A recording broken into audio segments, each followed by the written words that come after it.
현실은 들여다볼수록 처절하고 그 처절함은 현재 진행형입니다. 진실한 소설은 그래서 적나라하고 거칠고 때로는 거북하지만 정말 거북한 일은 진실을 인지하지 못하고 진실이 거기에 있다는 사실조차 모르는 일입니다. 식민주의나 신자유주의 같은 거대한 이데올로기가 소나기처럼 세상을 뒤엎고 있을 때 우리는 우산을 잠깐 쓸 뿐 비를 당장 멈추게 할 힘은 거의 없습니다. 국민TV 라디오 30분 책 읽기 1월 9일 목요일 순서 시작합니다.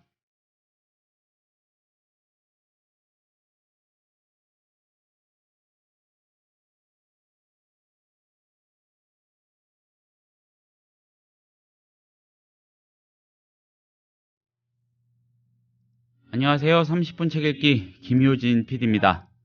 2003년에 노벨 문학상을 받은 남아공 출신의 작가 존 맥스웰 쿠시의 대표작입니다. 추락.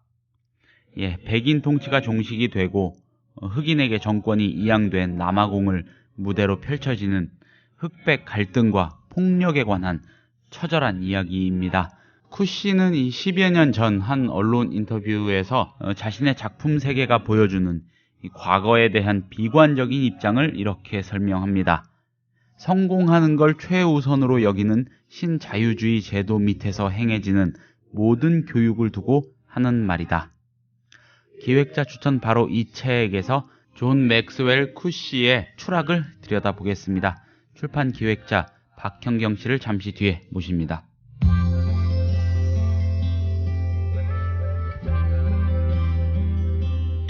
매일 아침 이 책 한 권. 국민TV 라디오 30분 책 읽기. 안녕하세요. 네, 안녕하세요. 네, 반갑습니다. 네. 오늘 가져오신 책은 이 작가 이름을 정확히 발음하기가 어려워요. 네. 어떻게 발음해야 맞는 건지도 사실 잘 모르겠고. 기존에 이제 책의 출판사 쪽에서 존 쿠시라고 이제 그 예. 저자 이름을 해놨고요. 쿠에 시옷 받침이 들어가는 네, 쿠시, 존 쿠시. 예. 그런데 뭐 쿠체로 발음이 되기도 하고. 네, 정확히는 모르겠지만 쿠체 발음은 아마 아프리칸서가 아닐까. 그 남아공 출신이거든요, 이 저자가. 근데 남아공에서는 네덜란드계에서 그 유래된 아프리칸서라는 거를 영어랑 비슷한데 그걸 쓰고 있거든요. 그래서 그 발음이 아닐까 싶고요. 네. 이제 오늘은 존 쿠시로 계속 하겠습니다. 쿠시로 하시죠. 네. 예. 추락이라는 책, 어떤 책인지 대략 설명을 부탁을 드리겠습니다. 먼저. 네, 제가 이 시간을 통해서 여러 문학상이나 수상됐던 책들을 많이 소개를 해드렸는데 이 작가 또한 노벨문학상을 2003년도에 수상을 했고요. 네. 이 책으로는 그 영국 최고 권위의 문학상인 부커상을 받았는데 이 존 쿠시는 이미 이전에 부커상을 받았던 사람이에요. 네. 근데 그 부커상 심사위원들이 보통 그 관례상 아니면 자기들 자존심상 한 상을 그 부커상을 똑같은 작가한테 주질 않는데 이례적으로 이 불문율을 깨고 이 책에 다시 한번 부커상을 수여했던 작품입니다. 바로 이 추락이라는 작품이에요. 네. 그럼에도 불구하고 이 존 쿠시는 시상식에 2번 다 참석을 안 했는데 그 이유가 그 문학상의 그 상업성 에 반대하기 때문에 그런 거 휘말리기 쉽지 않다라고 하고 가지를 않았고 그리고 사생활을 굉장히 존중하는 작가예요. 그래서 인터뷰 이런 것도 이제 부커상이나 노벨문학상 이런 거 받았을 때 인터뷰 거의 하지도 않고요. 본인의 사생활을 굉장히 존중하는 사람입니다. 그리고 그래서 이렇게 나와 있는 이야기나 자료가 별로 거의 없어요? 없습니다. 네. 작가에 대해서 알려진 게 거의 없고요. 네. 그리고 현재 케이프타운의 대학의 그 문학 교수로 재직하고 있는데 오늘 소개해드릴 추락의 주인공도 케이프타운의 한 대학의 교수로 나오거든요. 그러니까 자기 분신 같은 존재로 나오고요.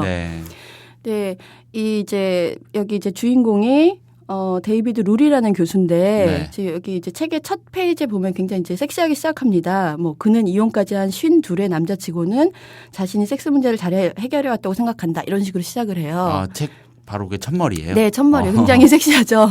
그리고 이제 내용도 굉장히 섹시한 내용이 많은데 이제 이 책을 읽기 전에 그 시대 배경을 조금 그 공간 배경이나 시대 배경을 좀 이해하고 읽으면 굉장히 이 소설이 더 깊이 있게 다가오는데요. 아까 초반에 말씀하셨지만 그 남아공의 그 흑인에게 정권이 처음 그러니까 만델라 얘긴데요. 거의 이제 백인 정권이 거의 300년이 넘게 남아프리카를 이제 점령을 하고 그 아파르테이트라고 정말 인종 분리 정책이라고 해서 그러니까 뭐 백인과 흑인이 공공장소건 아니면 뭐 대중교통이든 어디든 간에 다 분리해서 같은 공간에 있지 못하게 하는 그런 정책하에 살고 있었거든요. 근데 그래서 만델라가 94년도에 이제 27년간 복역하고 나와서 네. 대통령으로 당선된 이후에 그 정책이 없어지고요. 이제 인종 간의 뭐 분쟁도 해결됐다고 하지만 이제 이 책의 배경은 만델라 집권 초기 얘기입니다. 근데 이제 320년 동안이나 백인들한테 핍박받고 흑인들이 인간답지 못한 생활을 했을 거 아니에요. 네. 근데 그거에 대한 복수심과 증오가 굉장했을 텐데도 불구하고 만델라는 이제 인권 운동가이기도 하고 이제 자유를 수호하는 사람이잖아요. 그리고 근데 이제 작년 12월에 이제 타계를 하셨죠. 그래서 네. 지금 전 세계가 애도의 물결이 있는데 만델라 같은 경우에는 이제 복수로 정권을 잡질 않았고요. 예. 이제 노벨 평화상도 수상을 했지만 그 같이 백인 대통령이었던 프레데릭 데 클레르크 대통령이랑 이제 평화적인 정권 교체를 하게 됩니다. 네. 그래서 남아공 최초의 흑인이 참여한 자유총선과 대통령이 선출이 됩니다. 그러니까 만델라가. 네. 그러니까 그동안은 흑인은 아예 선거를 참여를 할 수 없었던 거였고요. 네. 그래서 그렇게 됐는데 그러면 이제 뭐 엄청나게 뭐 복수를 하거나 이런 거를 이제 예상을 하는데 만델라는 네. 그렇게 하지 않고 흑인 극단주의자들한테 온건하다는 비난을 받을 정도로 그 갈등을 백인 정부 협상을 통해서 잘 풀어나갑니다.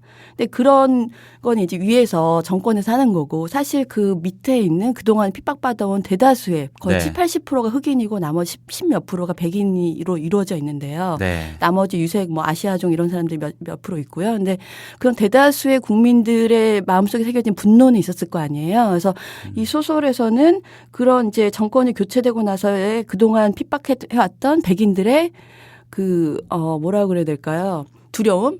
흑인들이 날 어쩌지 않을까? 그런 두려움. 숙청이 시작되겠구나 뭐 이런. 아니요. 숙청을 하지 않았어요. 그냥 진실과 화해위원회라는 걸 만델라가 열어서 네. 진실을 밝히고 사면을 합니다. 그 백인들을. 그러니까 그들은 그 숙청이나 뭐 등등등의 두려움에 떨었을 텐데. 네. 의외로. 그런데도 불구하고 그 예. 이제 사면된 백인들이 한 인터뷰에서 나는 흑인들이 1000만 번 나를 용서한다 하더라도 나 네. 내 머릿속에 있는 그 죄의식 은 나를 지옥 속에 빠뜨렸다 이런 식으로 이제 인터뷰할 정도로 근데 이제 그 현실에서는 뭐 정권에서는 그렇게 하고 있지만 밑에 있는 일반 국민들은 네. 엄청난 분노와 그 적대감 백인들은 적대감이 살아 있을 거 아니에요. 그 네. 정권 초기 얘기고요.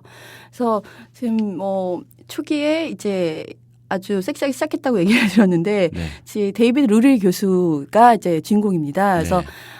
존 쿠시 같은 경우에는 이제 인터뷰도 거의 안 한다고 했지만 굉장히 글을 객관화해서 쓰는 사람이에요. 그래서 이런 정치적인 배경이나 역사적인 어떤 비극적인 내용 때문에 감상적으로 흐를 수도 있는데도 불구하고 한치의 감상도 용납하지 않아요. 그래서 그 화자가 이제 루리 교수로 나오는데 이 사람은 굉장히 한학적이면서 지적인 오만심에 가득 찬 사람이에요.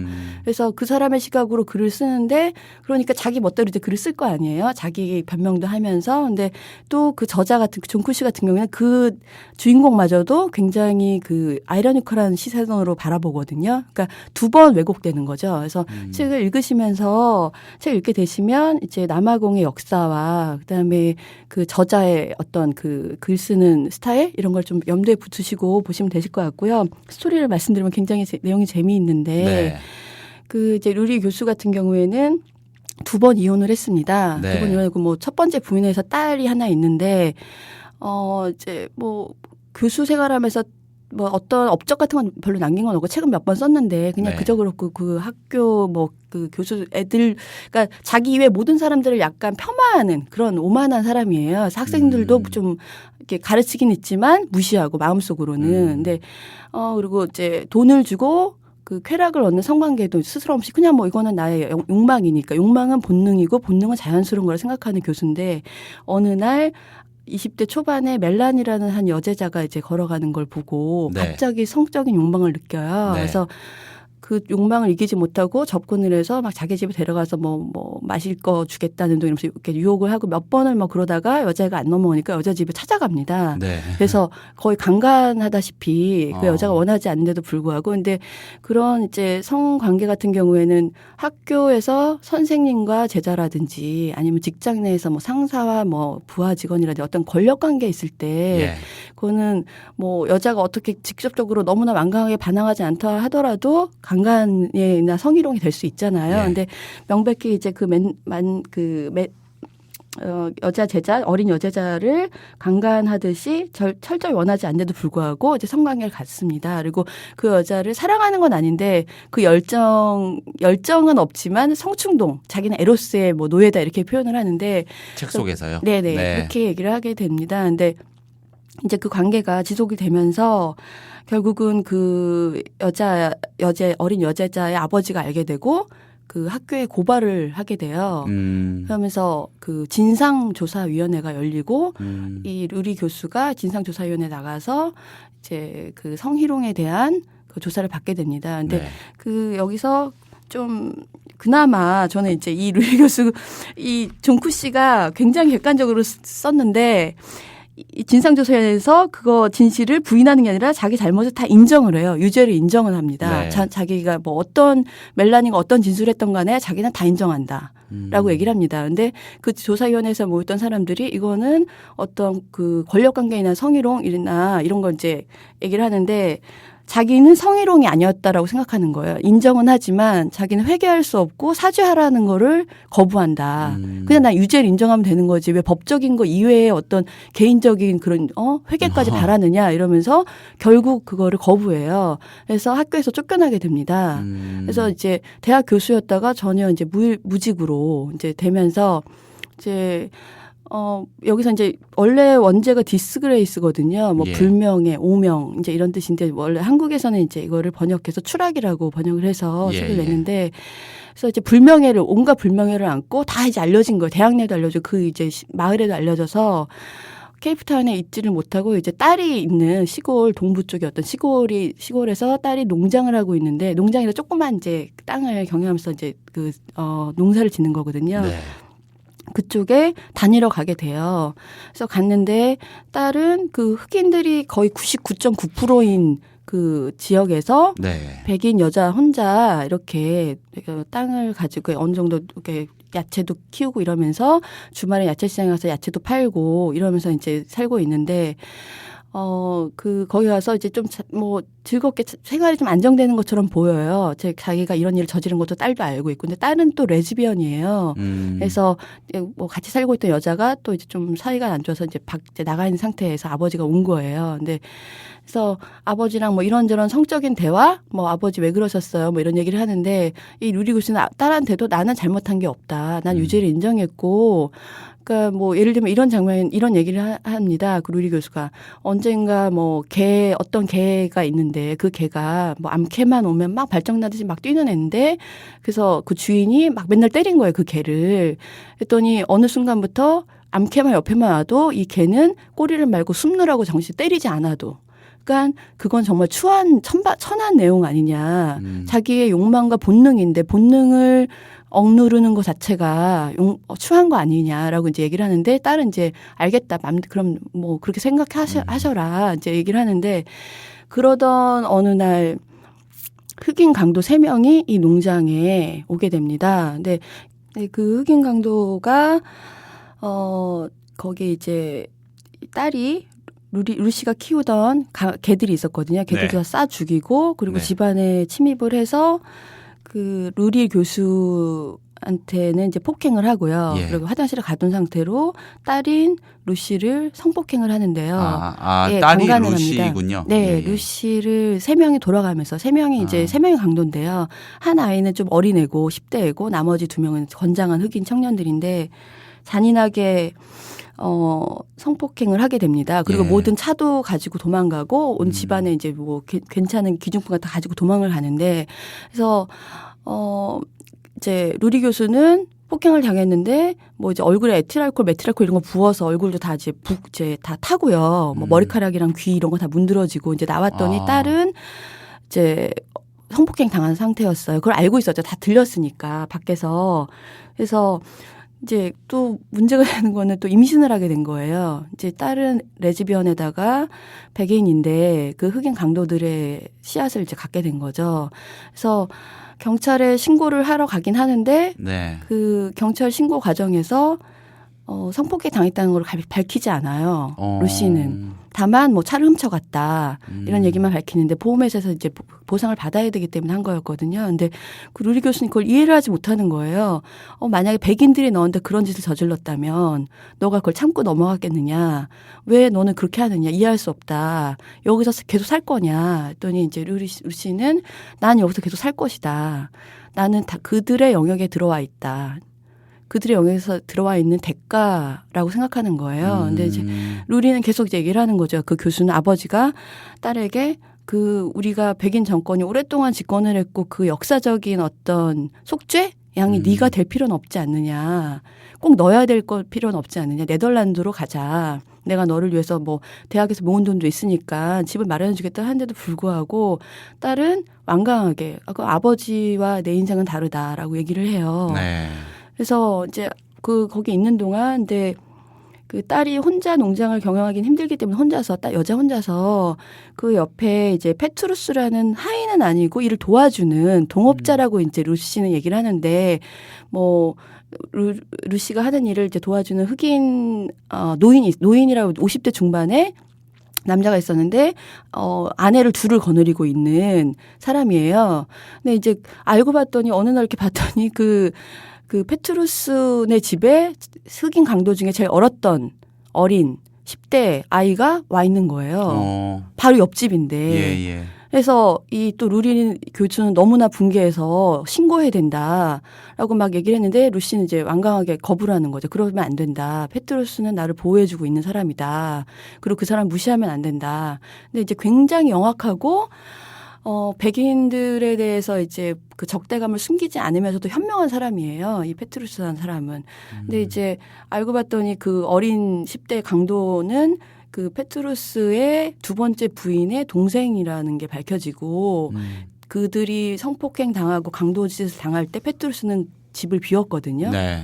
그러니까 어쩌면 우연이 아니라 일부러 그런 것 같처럼. 그래서 이제 어떤 타겟이 됐던 거죠. 그 지역의 유일한 백인, 거의 6일에다시피 한 백인이고 여자고 그리고 그동안에 남아공의 그 역사적인 억눌려왔던 흑인들의 분노가 한 여자한테 네. 이렇게 다 가해진 것처럼 느껴지고 이제 처음에는 아버지한테 또 그 얘기를 안 하다가 나중에 이제 그 루시가 얘기를 하는데 정말 그 강간이라는 게 생각지도 못했지만 너무나 두려웠던 게 세 사람이 동시에 이렇게를 하는데 자기를 개인적으로 증오하는 것처럼 느꼈다. 나는 그 사람들을 알지도 못한데도 불구하고 그게 너무 두려웠다. 그리고 그 씨앗을 키우는 것도 두렵지만 그 키우기 싫을 거 아니에요. 그 강간범의 애인데 누구 애인지도 모르는데 그렇지만 나는 이 애를 낳아서 사랑으로 키울 것이다. 그리고 나는 여기를 떠나지 않을 것이다. 내가 만약 여기를 떠난다면 나는 평생 패배했다는 생각을 가지고 살 것이다라고 얘기를 해요. 아버지한테.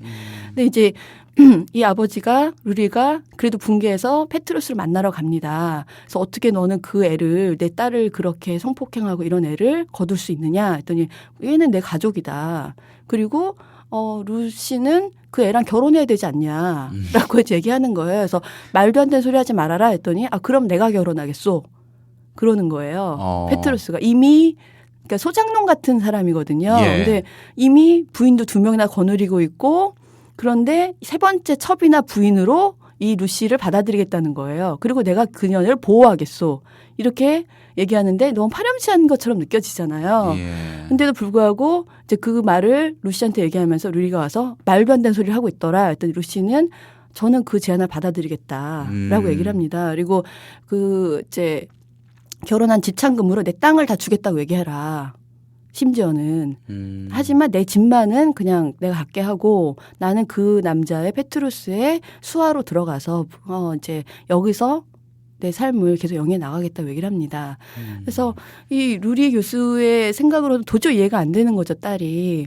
근데 그 처음에 루리가 그 여자 멜라니 제자를 이제 자기는 열정이었고 뭐 아니면 에로스의 뭐 수하였고 이렇게 생각하면서 강간을 했지만 전혀 사과를 안 했었거든요. 네. 근데 이제 그런 일을 겪으면서 그 멜라니의 집을 찾아가게 돼요.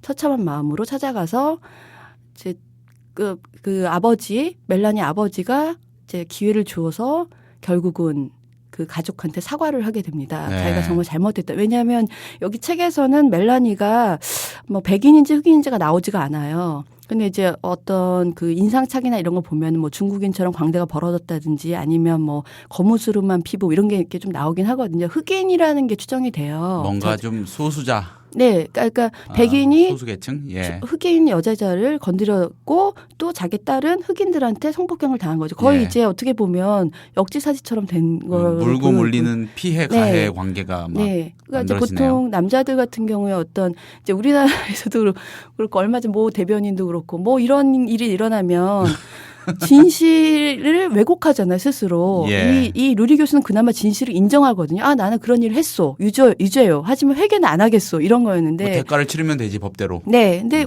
그리고 이제 자기는 쫓겨났으니까 그 네. 대가를 치렀다고 생각하는데 우리나라에서 대부분 일어나는 일들 보면 정말 인정도 안 하거든요. 제발 좀 인정하는 모습이라 좀 보였으면. 격려한 거라고 잘하라고. 네, 심지어는 예. 뭐 상대방이 나를 강간했다는 등 말도 안 되는 변명하는 사람들도 있는데 스스로 자기 기억을 막 뭐 바꿔서 이렇게 하는 건지 모르겠지만 그나마 이 책에서 루리 교수가 뭐 동정까지는 아니지만 이해는 되는 부분이거든요. 그래서 결국 이제 그 집에 멜라니 집에 가서 가족들한테 사과도 하고 돌아오는데 마지막에는 뭐 딸이 그렇게까지 자기랑 이제 생각이 다르고 딸은 아버지를 거부하게 됩니다. 왜냐하면 아버지가 계속 이제 자기랑 다른 생각을 하면서 자기가 그 지역에 뿌리 내리는 거를 못마땅하게 생각하잖아요. 그래서 아버지한테 나가달라고 얘기를 하게 돼요. 그래서 근데 이제 그 아버지도 거기 있으면서 정말 이제 추락이라고 해야 되겠는데 무슨 일을 하냐면 거기서 계속 놀고 있을 수는 없잖아요. 네. 뭐 자기가 스스로 오페라 같은 것도 뭐 쓰고 이제 대학에 쫓겨났으니까 쓰고 있긴 한데 오페라를 쓴다고요. 그러니까 뭐 뭔가 창작 활동을 나름대로 네네, 하면서 문학 예. 이제 교수였으니까요. 예. 뭐 그러는데 그 딸이 그냥 놀고 있지만 육체적인 일도 해야 되지 않겠냐 하면서 그 베부쇼라는 여자가 운영하는 동물 보호소에 가서 이제 일을 도와주면서 풍쌀을 받거든요. 네. 아니 풍쌀을 받는다기보다 품삯을 이게 풍쌀이 일당을 아니라 여기서 일당을. 자원봉사식으로 예, 자원봉사식으로 그 베부쇼도 자원봉사를 하는 건데 예. 워낙 동물들이 많은데 거의 죽기 직전에 동물들을 그냥 버려둘 수는 없기 때문에 이 동물 보호소에서 주사를 놔서 그냥 그 죽이는 그 안락사 시키는 곳이에요. 근데 거기서 안락사 시키는 걸 도와주고 그리고 비닐봉지에 담아서 쓰레기장 갖다 버리고 소각장 갖다 버리는 일을 도와주거든요. 그걸 하고 또 뭐 그 심지어는 페트루스한테 가서 품삯을 받으면서 그 밑에서 일을 해요. 이 아버지가. 그러니까 얼마나 그 추락이 됐는지 그 원래 대학 교수의 그 오만한 교수가 이렇게 되고 어떻게 이렇게 베부쇼를 도와주다가 또 베부쇼랑 잠도 자요. 근데 베부쇼란 여자는 너무나 추한 외모의 여자거든요. 이 종쿠 씨는 매력적인 여자 아니면 쳐다도 안 보던 남자인데 너무나 추한 땅딸막한 여자랑 잠도 자고 그리고 그 동물보호소에서 계속 일을 도와주겠다라고 하면서 마지막 장면이 이제 자기가 뭐 동물들을 특별히 인간보다 낫다라고 동물들은 그냥 동물 이렇게 생각했던 사람인데 이제 어떤 감정을 갖게 된 동물이 있어요. 개인데 그 개를 마지막으로 안락사시키는 장면으로 끝이 납니다. 네. 이제 여기서 이제 인상적인 구절들을 하나 읽어드리면 네. 딸과 아버지가 이제 계속 네. 뭐 이렇게 할 거냐 저렇게 할 거냐면서 싸우는 내용 중에 하나인데 네. 이제 아버지가 내가 제안을 했다. 너 여기서 이제 떠나라. 했더니 이제 딸이 이렇게 하는 거예요.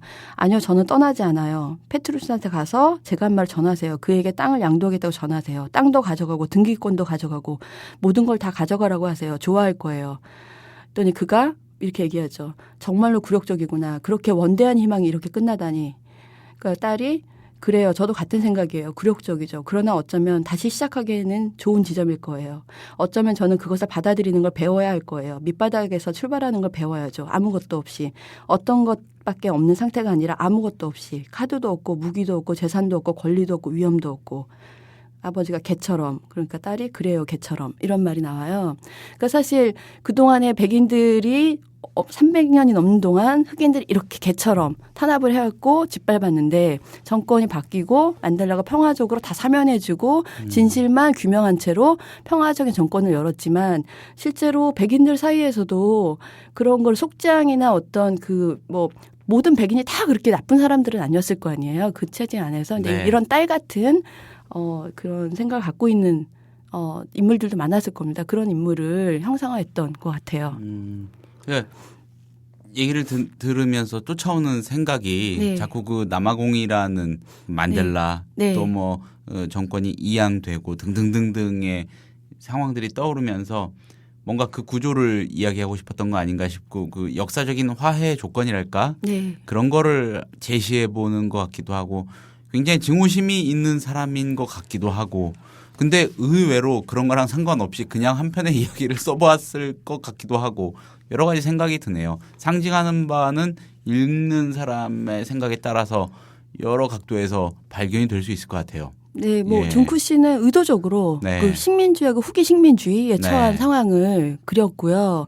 이제 그거를 이제 뭐 이 책이 북커상이나 이런 거 받았을 때도 그런 거 굉장히 높이 평가되었습니다. 그러니까 보통 소설이라는 게 어떤 정치적인 사회적인 그런 배경을 무시하고 네. 개인적인 감상만으로 글을 쓸 수도 있지만 예. 이 쿠씨는 현재 자기가 남아공에 태어나서 살고 있고 그 네. 현재 전체적인 배경 같은 거를 다 염두에 두고 이렇게 건조한 소설을 너무나 뼛속같이 사무치는 아픈 소설을 쓴 거죠. 현재 진행형인 네. 이야기를 다룬 거네요. 네. 이거 읽으면은 국내 우리나라 독자들도 읽으면은 감흥이 남다를 것 같기도 해요. 네, 제가 노벨문학상 수상작들이 많지만 그중에 가장 좋아하는 작품이고요. 그렇군요. 막 문장이 너무나 아름답기 때문에 한번 읽어보시면 네. 이 인생의 아이러니 아니면 그 정권에 휘말린 아니 인간들의 생태 이런 것들을 좀 볼 수 있지 않을까 생각합니다. 출근길에 조금 심란들 하셨을 수도 있겠습니다만은 한번 기억해 두셨다가 추락 찾아서 읽어보시면 좋겠습니다. 네. 잘 들었습니다. 감사합니다. 네, 감사합니다.